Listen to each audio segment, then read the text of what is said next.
সোমবার উদ্বোধন হলো রাজ্যিক প্রাণী হাসপাতাল ও পলিক্লিনিকের। রাজধানীর অভয়নগরস্থিত পশু হাসপাতালের পাশেই গড়ে উঠেছে 1,25,00,000 টাকা ব্যয়ে এই নতুন ভবন। এখন থেকে এই পলিক্লিনিকে হবে বিভিন্ন পশু পাখির রোগ নির্ণয় ও চিকিৎসা। রাজ্যে প্রাণী চিকিৎসার ক্ষেত্রে আমূল পরিবর্তন আনতে চলে ARDD দপ্তর। একই ছাদের তলায় বিভিন্ন পশু পাখির রোগ নির্ণয় থেকে শুরু করে প্রাণীর চিকিৎসা পরিষেবা প্রদান করা হবে রাজ্যিক প্রাণী হাসপাতাল ও পলিক্লিনিকে। সোমবার ARDD দপ্তরের মন্ত্রী সুধাংশু দাসের হাত ধরে উদ্বোধন হলো এই অত্যাধুনিক ভবনের। সেখানে প্রাণীর চিকিৎসার জন্য সমস্ত ধরনের পরিকাঠামো গড়ে তোলা হবে। রাজ্যের বিভিন্ন প্রান্তের অসুস্থ পশু পাখির রোগ নির্ণয় থেকে শুরু করে চিকিৎসা প্রদান করা হবে এই হাসপাতালে।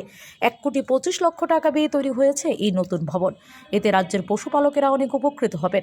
আগে বিভিন্ন রোগ নির্ণয়ের জন্য অসুস্থ পশুর রক্তসহ অন্যান্য নমুনা পাঠানো হতো বহিরাজ্যের বিভিন্ন ল্যাবে, কিন্তু আগরতলায় পশু হাসপাতাল এবং পোলিও ক্লিনিক চালু হওয়ার পর সেই সমস্যার সমাধান হবে, জানিয়েছেন হাসপাতালের উদ্বোধক দপ্তরের মন্ত্রী সুধাংশু দাস।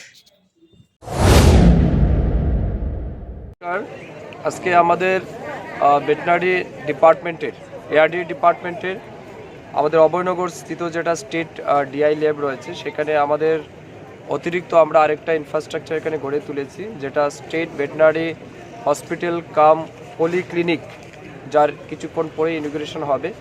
এটা আমাদের সরকারের পক্ষ থেকে প্রায় 1,25,00,000 টাকা ব্যয়ে এই নবনির্মিত বিল্ডিংয়ের আমরা আজ উদ্বোধন করব, যেখান থেকে ARDD রিলেটেড অর্থাৎ ডিপার্টমেন্টের বিশেষ করে চিকিৎসা ক্ষেত্রে যে সমস্ত সুবিধা বা ইনফ্রাস্ট্রাকচার দরকার সেটা এখানে গড়ে তোলা হয়েছে।